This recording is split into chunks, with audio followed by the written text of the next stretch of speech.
Halo semuanya, Assalamualaikum. Selamat datang kembali di YouTube channel Wen Antoni dalam kisah terbaru Tumbal Susuk Pengasihan. Sebelum saya membacakannya, saya berharap teman-teman dimanapun berada agar selalu dalam keadaan sehat walafiat. Amin. Dan mari kita masuk ke ceritanya. Wicaksono, ia bukan anak nakal, tapi memiliki rasa ingin tahu yang kelewat besar terhadap hal-hal yang tak kasat mata. Sejak kecil, ia sudah akrab dengan cerita-cerita mistis dari kakeknya tentang dukun sakti, pesugihan, dan ilmu pengasihan yang bisa menundukkan hati siapa saja. Semua kisah itu menempel di benaknya, seperti benih yang tumbuh pelan-pelan di tanah subur rasa penasaran. Di sekolah menengah, Wicaksono tumbuh menjadi pemuda pendiam, namun penuh rasa penasaran. Teman-temannya sering mengolok-oloknya karena wajahnya biasa saja dan pakaiannya sederhana. Ia tahu dirinya tak menarik di mata para gadis, termasuk Seroja, siswi cantik yang selalu menjadi pusat perhatian. Tapi semuanya berubah ketika ia melihat dengan mata kepala sendiri bagaimana temannya, Jaka, yang dikenal culun, berhasil membuat seorang gadis menatapnya penuh cinta hanya dengan mantra dan segelas air putih. Sejak hari itu, Wicaksono tak bisa tidur.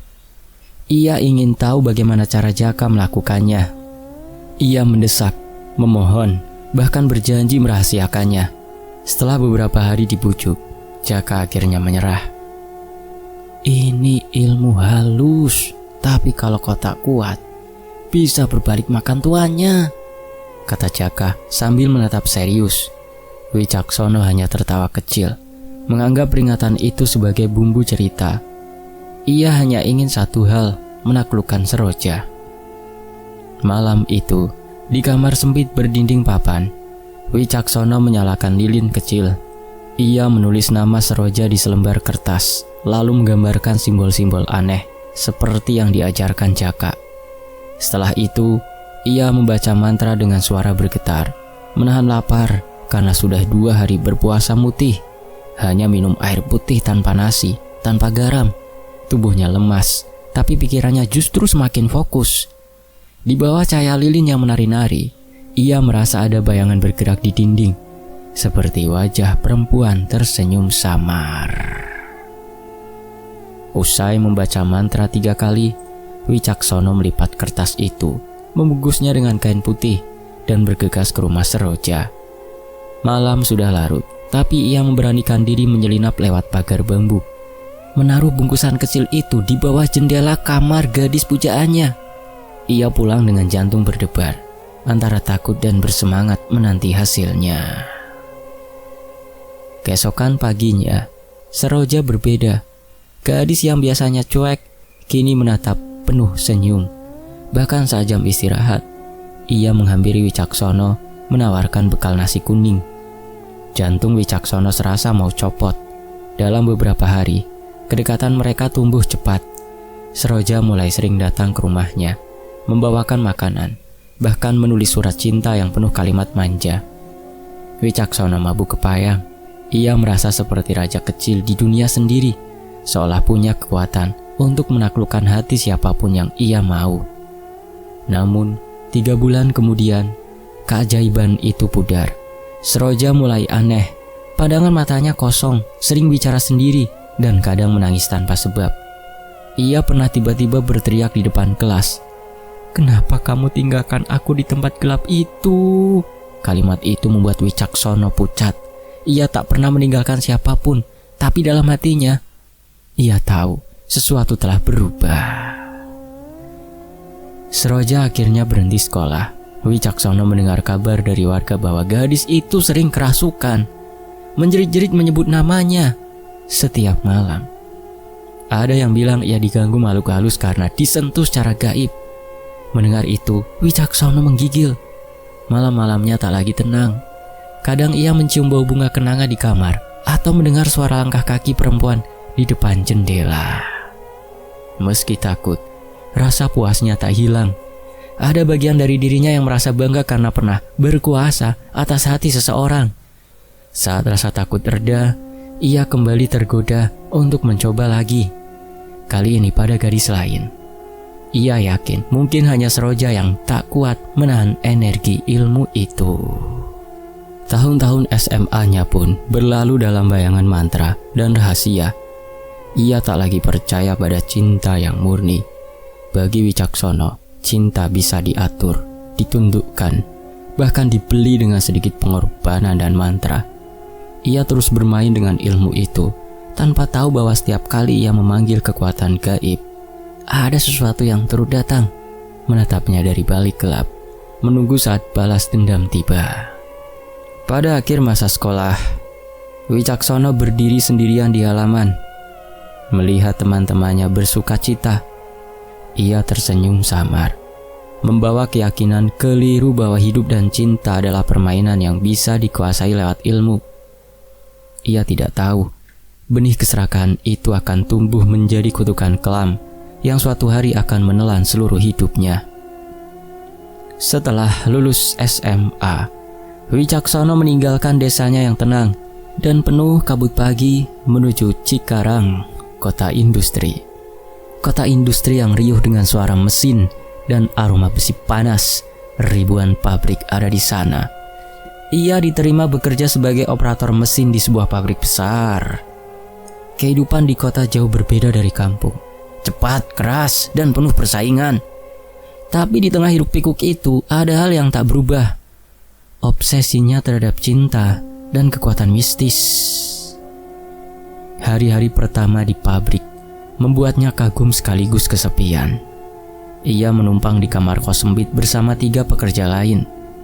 Di malam hari, ketika teman-temannya sibuk bermain kartu atau menonton bola, Wicaksono lebih suka duduk di tepi ranjang, membaca catatan lama berisi mantra pelet yang dulu pernah ia gunakan di desa.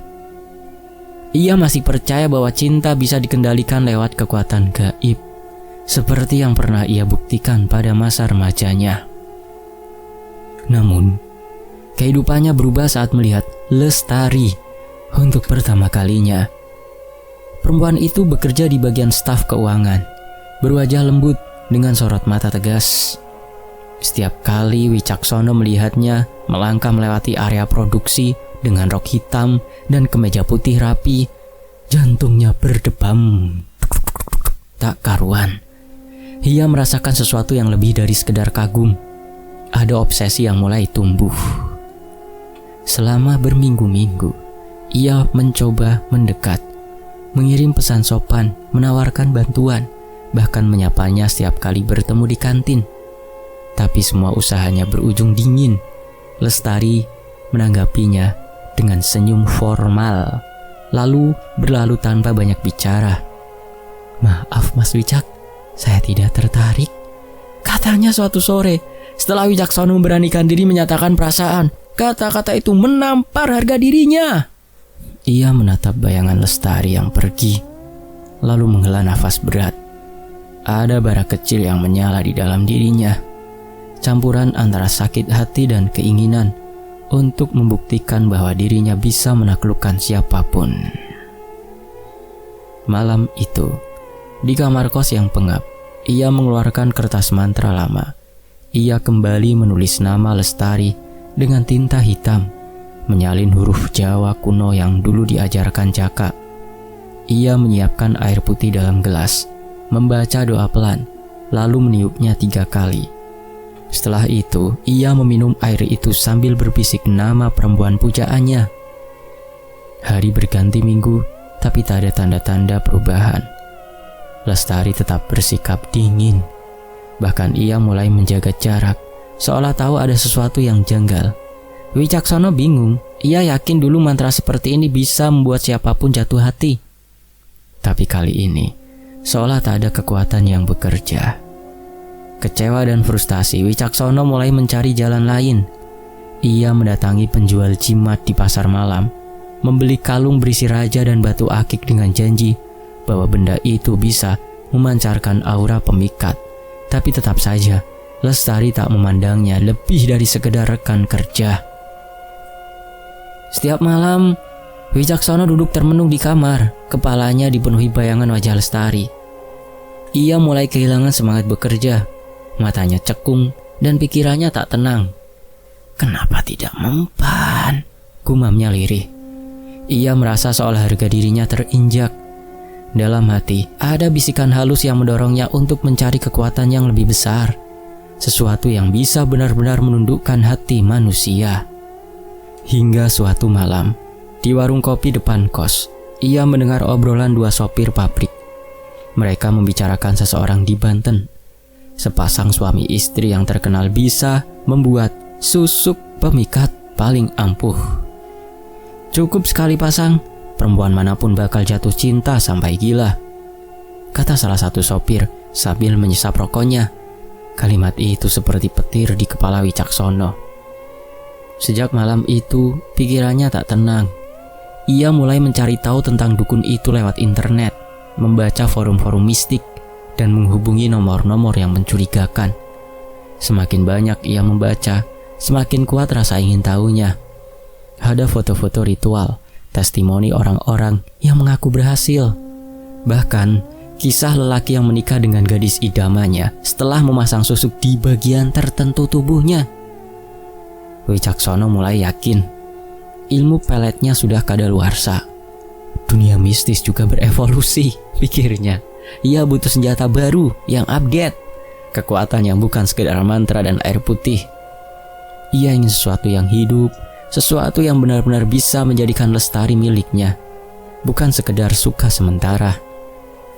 Beberapa hari kemudian, ia menabung sebagian gajinya.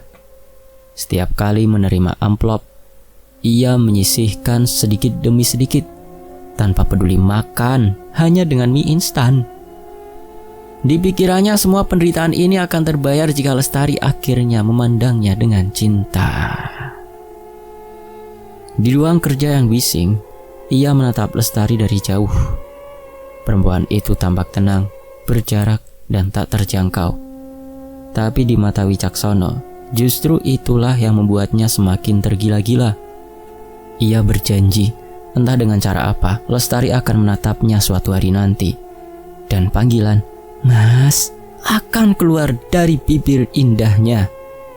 Ia tak tahu bahwa janji itu akan menjadi awal dari kejatuhannya, karena di balik niatnya yang tampak sederhana, ada kekuatan gelap yang sudah menunggu, siap menagih harga dari cinta yang dipaksa. Beberapa minggu setelah mendengar cerita dari para sopir pabrik, nama sepasang dukun suami istri dari Banten terus menghantui pikiran Wicaksono. Malam-malamnya tak lagi tenang. Bayangan Lestari terus muncul dalam mimpi. Kadang tersenyum lembut, kadang menatapnya dengan tatapan menghina. Rasa terobsesi itu kini berubah menjadi candu yang membuatnya tak bisa berhenti berpikir. Ia merasa harus memiliki Lestari, apapun caranya. Suatu malam, setelah gajian, Wicaksono memutuskan nekat. Ia menelusuri alamat yang ia temukan dari forum mistis di internet. Sebuah rumah di daerah pedalaman Pandeglang. Ia menempuh perjalanan panjang dengan bus murahan, melintasi jalan berliku yang semakin sepi. Firasatnya, alamat di forum mistis ini sama dengan yang dibicarakan para sopir truk itu. Hujan turun deras, petir menyambar di kejauhan, seolah alam sendiri mencoba memperingatkannya untuk berbalik arah. Namun langkah Wicaksono sudah bulat. Kalau pelet gagal, susuk pasti berhasil, batinnya yakin. Sore menjelang malam, ia tiba di sebuah rumah tua berdinding anyaman bambu dengan pekarangan penuh dupa dan bunga-bunga layu. Di depan rumah, seorang lelaki tua kurus dengan mata cekung menatapnya tanpa senyum. "Cari siapa?" tanyanya parau. Wicaksono menunduk sopan dan menjawab lirih, "Saya mau pasang susuk, Pak, untuk pemikat." Lelaki itu hanya mengangguk, lalu mempersilahkan masuk. Aroma dupa dan minyak misik langsung menyeruak, membuat udara di dalam rumah terasa berat dan menekan. Di ruang tengah yang temaram, duduk seorang perempuan tua berkerudung hitam. Wajahnya keras, matanya menyipit seperti menembus isi hati. Itulah sang dukun perempuan, istri dari lelaki kurus tadi. Tatapannya membuat Wicaksono menunduk gemetar. Kau datang karena cinta yang ditolak ya, katanya tanpa basa-basi. Wicaksono mengangguk pelan. Kau sudah pakai pelet tapi gagal, lanjutnya. Ucapannya membuat bulu kuduk Wicaksono berdiri. Ia tak sempat bercerita, tapi perempuan itu tahu segalanya. Dukun itu kemudian tersenyum tipis. Peletmu itu seperti anak kecil bermain api. Targetmu bukan perempuan biasa. Aura hatinya kuat, jiwanya bersih. Kalau mau menaklukkan yang seperti itu, tak cukup mantra biasa. Kau butuh susuk berisi sosok. Berisi sosok? Wicaksono mengulang, bingung. Perempuan itu tertawa kecil, suara tawanya berat dan menggema. Susuk yang mengandung makhluk halus perempuan. Ia akan menempel di tubuhmu, menjadi daya tarik yang tak bisa ditolak. Tapi resikonya besar. Sekali pasang, kau tak bisa mencabutnya kecuali dengan tumbal. Wicaksono menelan ludah. Ada rasa takut, tapi juga semangat aneh yang menyala di dada. Ia menanyakan harganya. Sang dukun menyebut angka 10 juta rupiah. Bisa dicicil? Bayar 5 juta dulu, sisanya setelah perempuan itu jadi milikmu, katanya dengan senyum miring. Tanpa berpikir panjang, Wicaksono menyerahkan uang hasil tabungannya. Ia tak peduli lagi pada resiko, yang penting Lestari menatapnya dengan cinta. Malam itu juga, ritual langsung dilakukan. Dukun laki-laki menyiapkan baskom besar berisi air bunga dan minyak kuning. Sementara istrinya menyalakan kemenyan di 4 penjuru ruangan. Asapnya menebal, membentuk pusaran. Wicaksono disuruh telanjang bulat, lalu berdiri di tengah ruangan. Kau tak boleh malu.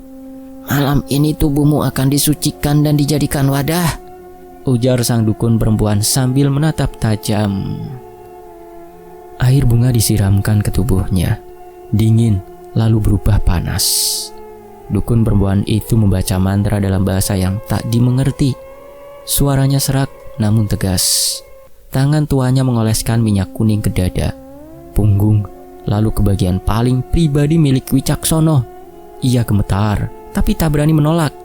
Di sudut ruangan, sang suami duduk membaca mantra-mantra dalam bahasa kuno dari sebuah kitab kulit yang sudah menghitam. Lalu datanglah bagian terakhir. Sang dukun perempuan mengambil jarum panjang berwarna hitam, memanaskannya di atas bara dupa. Ia menatap Wicaksono lekat-lekat, lalu berbisik, terimalah sosokmu, penjaga hatimu. Jarum itu ditusukkan ke bagian kemaluan Wicaksono, cepat dan dalam. Ia menjadi tertahan. Seketika, rasa panas menjalar ke seluruh tubuhnya, seperti darahnya mendidih. Pandangannya berkunang. Di baskom air bunga di depan kaki, ia melihat bayangan perempuan bersisik emas muncul perlahan, menatapnya dari balik permukaan air dengan senyum misterius. Sang dukun meniupkan asap kemenyan ke arah wajahnya, lalu berkata, mulai malam ini, kau bukan sendiri lagi. Sosok itu akan hidup bersamamu. Ia akan membuat siapapun yang kau mau datang padamu. Tapi jangan kau sakiti, jangan kau abaikan. Kalau kau melanggarnya, kau akan kehilangan lebih dari sekedar cinta. Wicaksono terdiam. Tubuhnya masih panas, tapi pikirannya melayang. Ia merasa aneh, antara ringan dan berat sekaligus. Di kulitnya terasa geli seperti ada sesuatu yang merayap di bawah pori-pori. Saat hendak berpakaian, ia sempat menatap cermin bambu di dinding.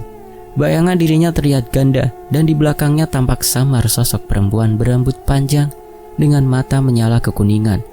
Ia berkedip, sosok itu lenyap. Malam itu, ia meninggalkan rumah dukun dengan tubuh gemetar, tapi penuh harapan.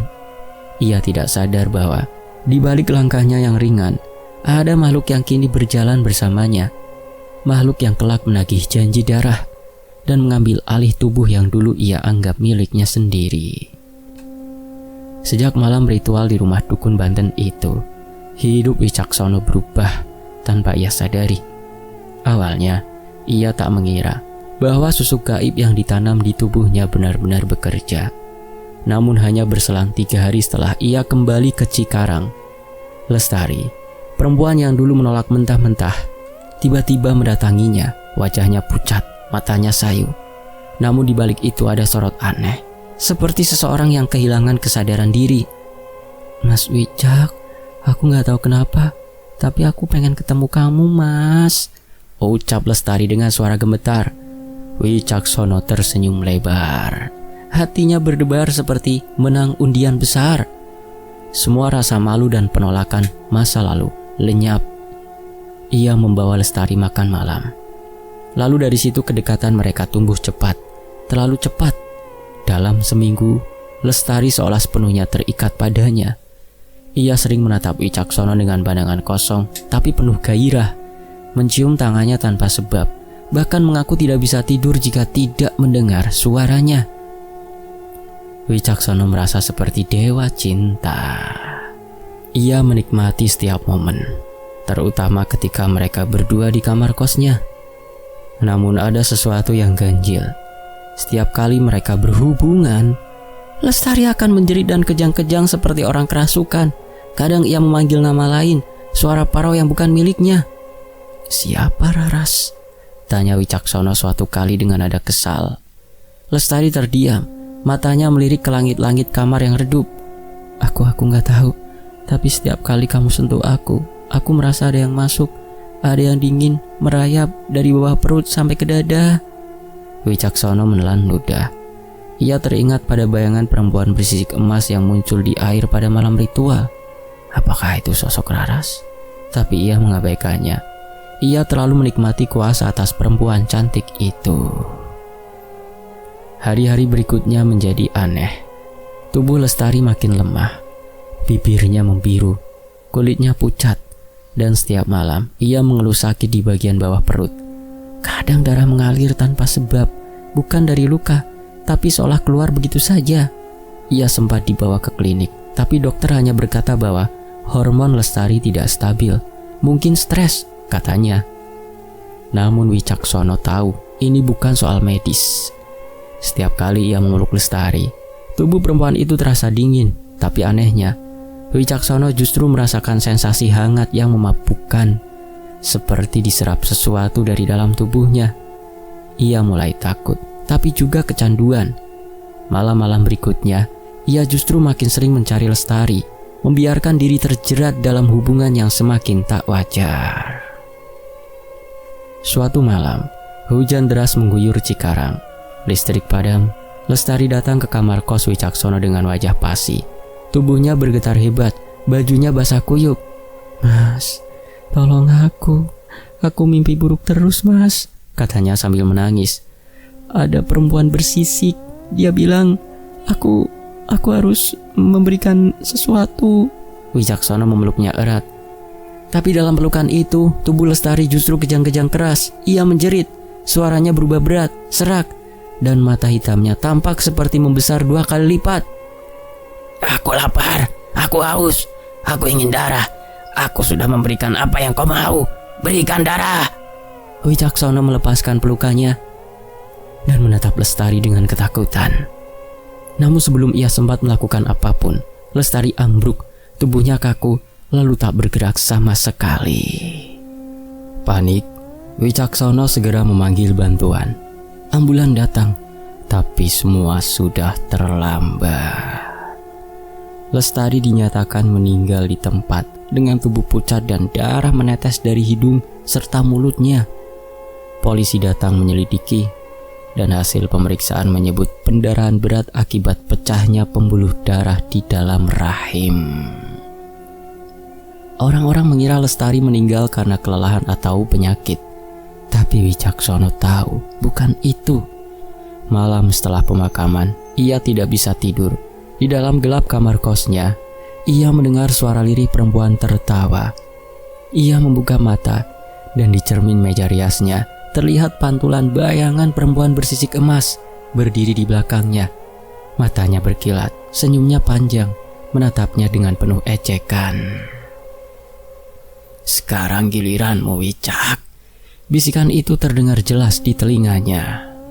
Ia menjerit, namun tubuhnya terasa berat, tak bisa bergerak. Dingin merayap dari bawah pinggang ke dada, sama seperti yang dirasakan Lestari dulu. Dan di antara rasa takut itu, ada sesuatu yang lain. Sebuah kenikmatan aneh yang membuatnya hampir gila. Sejak malam itu Wicaksono tahu hidupnya tidak akan lagi sama. Cinta yang ia dapatkan dengan jalan gaib kini mulai menuntut bayaran. Dan setiap kali ia memejamkan mata, ia melihat Lestari tersenyum di ujung tempat tidur dengan tubuh penuh sisik emas yang berkilau di bawah cahaya remang. Kematian Lestari seharusnya menjadi titik balik bagi Wicaksono. Namun alih-alih menyesal, ia justru menenangkan diri dengan alasan logis yang ia buat-buat sendiri. Alah, itu cuma kebetulan, pikirnya.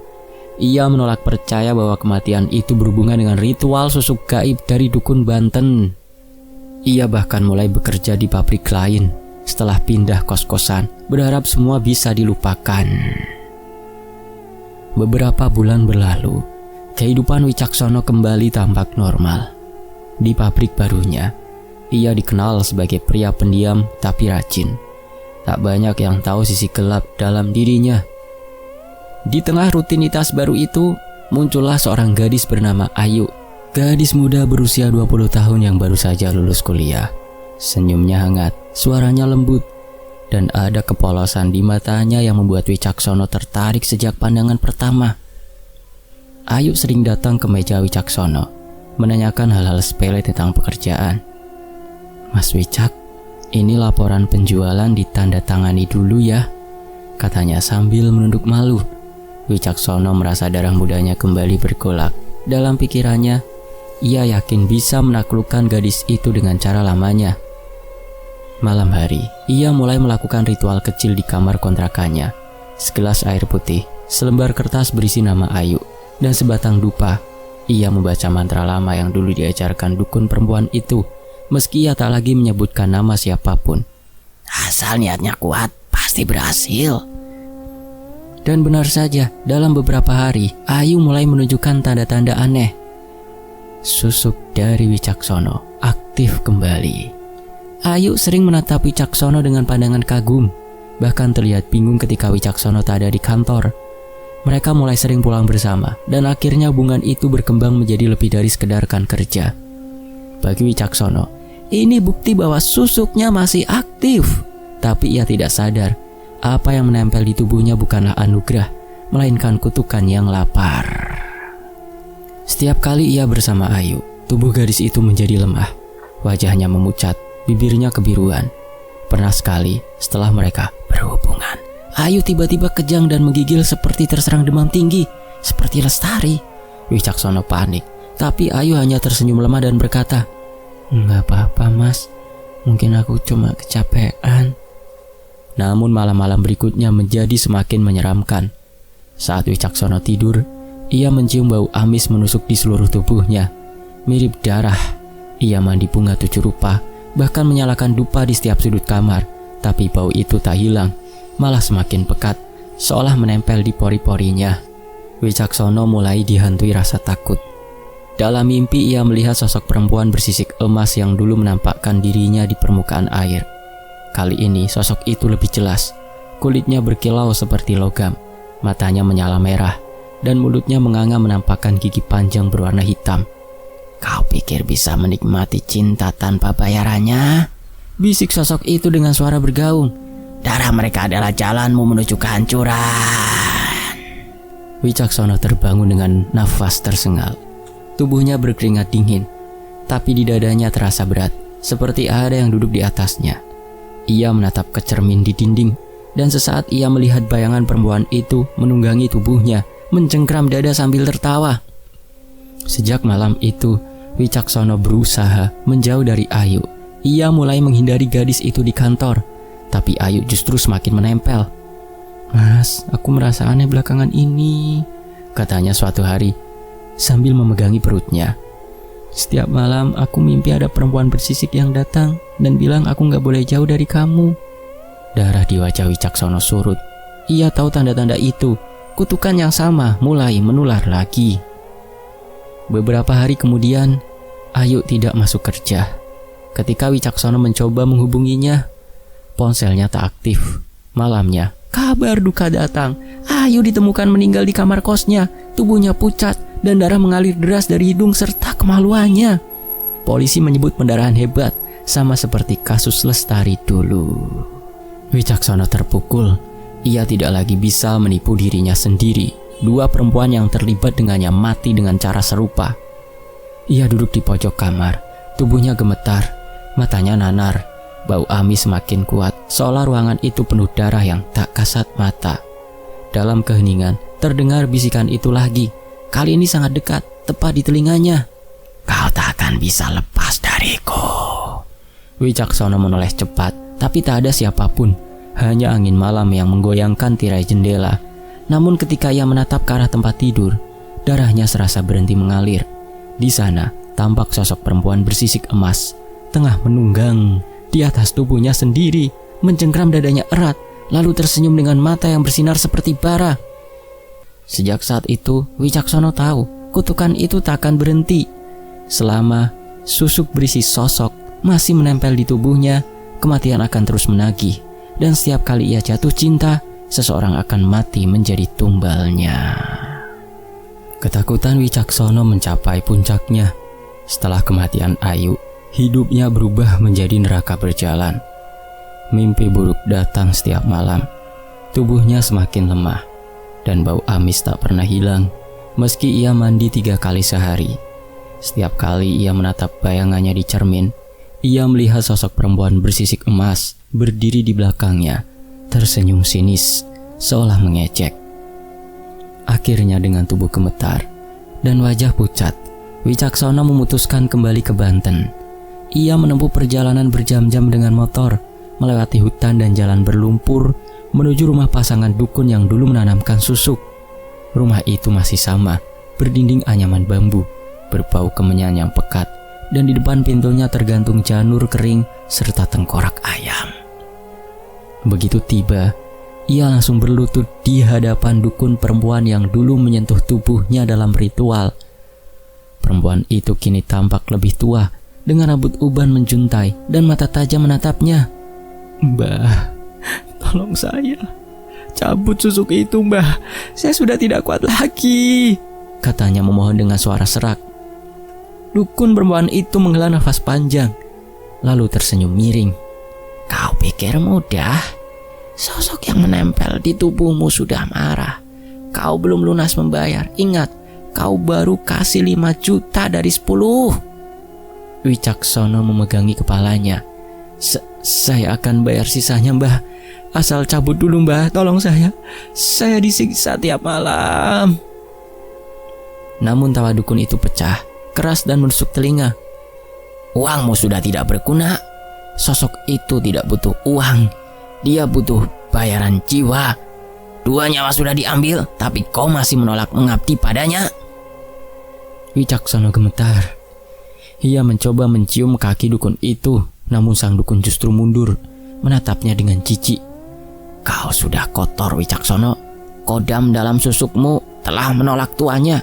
Kau bukan lagi manusia utuh, tapi sudah menjadi wadah kutukan." Sebelum Wicaksono sempat berkata lagi, suami sang dukun muncul dari balik tirai. Ia memegang tongkat kayu hitam dan berbisik, "Pergi sebelum rumah ini ikut terbakar oleh amarahnya." Wicaksono pulang dengan dada hampa. Malam itu di kamar kos yang pengap, tubuhnya mulai menunjukkan gejala aneh. Ia merasakan panas luar biasa di bawah pusar, seperti bara api yang menyala di dalam dagingnya. Ketika membuka celananya, ia menjerit. Kulit di sekitar kemaluannya tampak memerah, membengkak, dan berdenyut seperti bernafas sendiri. Malam berikutnya, ereksi itu tak pernah berhenti. Ia mencoba mandi dengan air dingin, namun rasa panas justru makin menjadi. Dari ujung kelaminnya menetes darah kental bercampur lendir, dan tak lama kemudian muncul cacing-cacing kecil yang menggeliat hidup. Bau amis dan busuk menyeruak di seluruh ruangan. Wicaksono menangis jadi-jadinya. Ia mencoba ke dokter, tapi hasil pemeriksaan nihil. Dokter hanya menggeleng, berkata bahwa tak ada penyakit medis yang menjelaskan gejalanya. Ia dirujuk ke rumah sakit besar, tapi hasilnya sama. Mereka hanya memberinya obat pereda nyeri dan antibiotik yang tak banyak membantu. Beberapa hari kemudian semua orang di sekitarnya mulai menjauh. Rekan kerja menuduhnya mengidap penyakit menular, sifilis, HIV, macem-macem lah. Kabar aneh menyebar bahwa dari tubuhnya tercium bau bangkai, dan kadang terdengar suara perempuan tertawa dari dalam kamar kosnya. "Mas, saya takut," kata pemilik kos suatu malam sambil berdiri di depan pintunya. "Penghuni lain pada ngeluh. Bau anyir darah dari kamar mas udah nyebar ke lorong." Wicaksono hanya diam. Ia tahu tak ada gunanya menjelaskan. Malam-malam berikutnya, penderitaannya semakin menjadi. Setiap kali ia mencoba tidur, ia merasakan sesuatu menarik dari dalam tubuhnya, seperti tangan tak kasat mata yang mencengkeram dan menusuk. Nafasnya terengah, matanya terbelalak, dan di sela kesadarannya terdengar bisikan halus tapi tajam. "Kau sudah menunggak nyawa ketiga, Wicaksono." Ia terlonjak bangun, memegangi dadanya, tapi rasa sesak itu tak hilang. Dalam pandangan kabur, ia melihat sosok bersisik emas itu duduk di ujung tempat tidur. Rambutnya menjuntai ke lantai, matanya berkilau dalam gelap. "Aku lapar," kata sosok itu pelan, lalu menjilat darah yang menetes di lantai. Wicaksono menjerit histeris. Ia melempar kitab, air doa, minyak wangi, apapun yang bisa dijangkau. Namun sosok itu tak lenyap, justru makin dekat, menyentuh wajahnya dengan tangan dingin bersisik. "Tak ada jalan kembali," bisiknya. "Kau sudah menanam dirimu sendiri ke dalam rahim kutukan." Kini setiap hari adalah siksaan. Tubuhnya menolak tidur, pikirannya dihantui bayangan darah dan perempuan itu. Wicaksono hidup seperti mayat berjalan. Bau amis, nyeri tak henti, dan rasa malu yang menyesakkan. Ia menatap langit-langit kamar sambil menangis lirih. "Andai saja aku tidak pernah percaya hal gaib." Namun jawabannya hanya tawa samar dari balik kegelapan. "Terlambat, Wicaksono, terlambat." Kini, Wicaksono bukan lagi pria yang sama seperti dulu. Tubuhnya tinggal tulang. Seperti sari-sari kehidupannya disedot oleh kodam susuk itu. Tulang berbalut kulit, pucat keabu-abuan, matanya cekung, dan rambutnya rontok perlahan. Setiap langkah terasa berat, seolah ada beban tak kasat mata yang menempel di tubuhnya. Bau amis menusuk yang dulu muncul sesekali, kini tak pernah pergi. Bahkan parfum murahan yang ia semprotkan berlapis-lapis hanya membuatnya semakin tenggelam dalam aroma busuk yang memualkan. Ia sudah berhenti bekerja. Rekan-rekan kantor tak tahan dengan bau dan bisikan aneh yang kerap terdengar dari tubuhnya. Kabar menyebar bahwa Wicaksono kerasukan atau terkena guna-guna. Ia akhirnya diusir dari kosnya dan kini menempati kamar sempit di rumah kontrakan pinggiran, tempat yang dulu pernah jadi gudang barang bekas. Malam-malamnya dipenuhi penderitaan. Setiap kali ia mencoba tidur, darah menetes perlahan dari ujung kelaminnya. Kadang ia terbangun karena merasakan sesuatu menjalar dari dalam tubuhnya, dingin, licin, dan hidup. Bila ia menatap ke arah cermin, ia bisa melihat garis-garis bersisik merayap di bawah kulitnya, bergerak seperti ular mencari jalan keluar. Wicaksono tak lagi mencari bantuan medis atau spiritual. Semua sudah ia coba, dukun, ustadz, bahkan orang-orang pintar lainnya, tapi hasilnya sama. Mereka semua pergi dengan wajah ketakutan, mengatakan bahwa tubuhnya sudah bukan milik manusia sepenuhnya. Di meja kecil yang berdebu, ia menyimpan satu kitab lusuh. Isinya tulisan tangan yang berantakan. Itulah catatan peringatannya. Dalam lembar-lembar kertas yang menguning, ia menulis pengakuan dan doa. "Jangan bermain dengan cinta lewat jalan gaib. Jangan memaksa hati orang dengan pelet, jimat, atau susuk. Karena cinta yang lahir dari makhluk halus akan memakanmu hidup-hidup." Setiap kali menulis kalimat itu tangannya gemetar. Kadang darah dari jarinya menetes ke halaman buku, membentuk bercak merah gelap. Tapi ia terus menulis, seolah hanya itu yang membuatnya merasa masih manusia. Di luar, angin malam bertiup membawa suara samar. seperti tawa perempuan yang teredam. Kadang suara itu terdengar jelas di telinganya, lembut namun menusuk. "Kau milikku selamanya." Wicaksono tahu suara itu. Ia tak lagi menolak. Tubuhnya sudah terlalu lelah, jiwanya hancur. Ia duduk bersandar di dinding lembab, menatap cermin kecil di depannya. Di balik pantulan wajahnya yang kuyuh muncul sosok perempuan bersisik emas. Wajahnya cantik tapi menakutkan, dengan senyum lebar yang tak manusiawi. "Kau dulu memanggilku dengan nafsu, kini aku tinggal bersamamu dengan kutukan," bisiknya pelan. Tangan bersisik itu meraih pundaknya dari dalam cermin, menelusuri lehernya hingga ia menggigil ketakutan. "Kenapa aku?" lirih Wicaksono. "Karena kau tamak," jawab sosok itu. "Kau ingin cinta tanpa restu, ingin kuasa tanpa pengorbanan. Maka kini aku tinggal di tubuhmu sebagai peringatan." Wicaksono menangis terseduh. Air matanya bercampur darah yang mengalir dari hidung. Ia tahu tidak ada penebusan. Ia sudah menjadi wadah hidup bagi makhluk susuk yang kelaparan. Makhluk yang memakan hasrat dan menyiksa pemiliknya dari dalam. Hari-harinya berlalu dalam kesepian. Tak ada keluarga yang mau datang. Ibunya yang dulu di desa pun mengira ia sudah meninggal. Ia hidup seperti arwah gentayangan, keluar kamar hanya saat malam untuk membeli makanan dan air. Orang-orang yang berpapasan dengannya selalu menutup hidung dan mempercepat langkah. Setiap kali ia mencoba berbicara dengan orang, suaranya seperti tercekik. Kadang dari tenggorokannya terdengar desisan kecil, seperti suara ular atau nafas makhluk lain yang hidup di dalam dirinya. Suatu malam, ketika hujan deras mengguyur, Wicaksono kembali membuka buku catatannya. Ia menulis dengan tangan gemetar, "Jika seseorang membaca ini, jauhilah ilmu pelet, susuk, dan semua yang menjanjikan cinta instan. Jangan tertipu oleh mantra dan minyak yang katanya membawa keberuntungan. Karena setiap hal gaib menuntut bayaran, dan bayaran itu bukan uang, melainkan jiwamu sendiri." Setelah menulis itu, ia menatap ke cermin sekali lagi. Sosok perempuan bersisik berdiri di belakangnya. Kali ini lebih nyata dari sebelumnya. Tangannya melingkar di leher Wicaksono, memeluknya erat. "Sudah saatnya," bisiknya lembut. "Kau tak perlu menulis lagi. Aku akan menyimpanmu di tempatmu seharusnya." Wicaksono menatap pantulan matanya sendiri. Namun yang ia lihat bukan manusia, melainkan pupil berwarna keemasan, berkilau di tengah air mata. Ia mencoba berteriak, tapi suaranya tak keluar. Tubuhnya kaku, matanya memutih.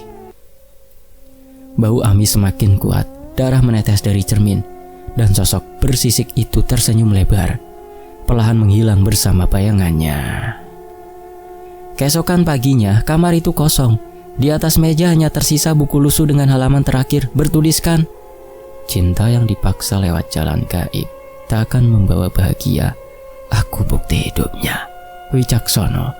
Dan entah kenapa setiap malam Jumat dari kamar bekas itu tercium lagi bau amis yang sama, seolah jiwa Wicaksono masih di sana, merintih di bawah kekangan susuk yang tak pernah mati. Tamat. Demikianlah sebuah kisah, semoga bisa mengambil hikmah. Mohon maaf jika ada intonasi yang kurang pas. Sampai jumpa di kisah berikutnya. Wayne Antoni YouTube channel pamit dulu. Wassalamualaikum warahmatullahi wabarakatuh. Terima kasih semuanya. Alhamdulillah.